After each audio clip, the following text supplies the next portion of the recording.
حبايبي الحلوين، حدوتتنا النهاردة بتتكلم عن التشيز كيك اللي بتتكون من 3 طبقات.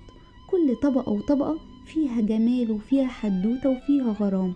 تعالوا بقى لما نشوف حدوتتنا النهاردة هتقول ايه.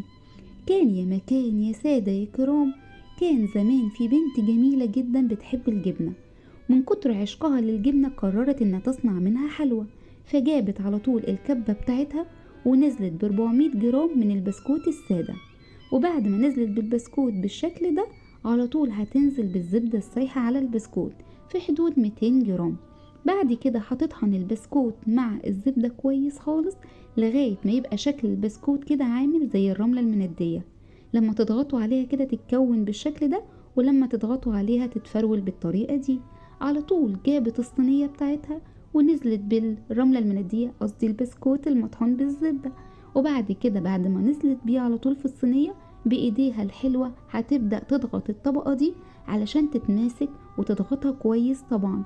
وبعد كده بعد ما فردت طبقة البسكوت كويس جدا في الصينية هتدخلها التلاجة لغاية ما تحضر الطبقة التانية.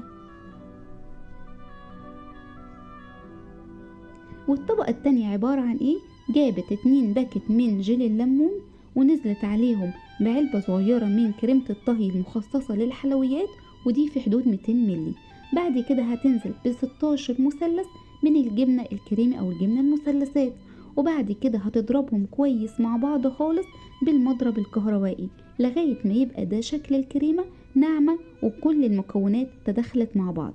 بعد كده على طول هتجيب طبقة البسكوت وتنزل بالكريمة اللي حضرتها دي على طبقة البسكوت، وبعد كده هتفردها كويس. وبعد ما فردت الكريمة كويس على طبقة البسكوت هتغطيها وتدخلها التلاجة علشان ترتاح لمدة 3 أو 4 ساعات، ولو ليلة كاملة يبقى يا سلام. وبعد ما طلعتها من التلاجة فردت على وشها التوت الأحمر، طبعا دي كده خطيرة. وبعد كده هنا هتطلعها من الصينية علشان توريلنا ال3 طبقات. وبصولي بقى هنا على الجمال والحلاوة، شايفين ال3 طبقات؟ كل طبقة وطبقة بجد نغمة لوحدها. وهنا بقى كانت البنوتة فرحانة جدا ومش مصدقة نفسها من المنظر اللي هي شايفاه.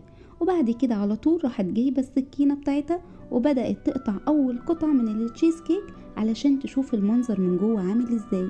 وبالنسبة لها هنا كانت المفاجأة إن القطعة كانت متماسكة جدا، وطبقة البسكوت وطبقة التشيز كانوا متماسكين جدا، ومفيش حاجة من الطبقتين دول اتفرولت ولا حاجة. زي ما انتوا شايفين المنظر بجد خطير. وعلى طول بعد كده جابت الشوكة بتاعتها وهتبدأ تدوق الجمدان ده كله هيبقى عامل ازاي. وهنا بقى كانت منبهرة اكتر واكتر وفرحانة جدا باللي هي وصلت له. وهنا يا حبايبي كانت حدوتتنا خلصت، يا رب تكون عجبتكم. باي باي.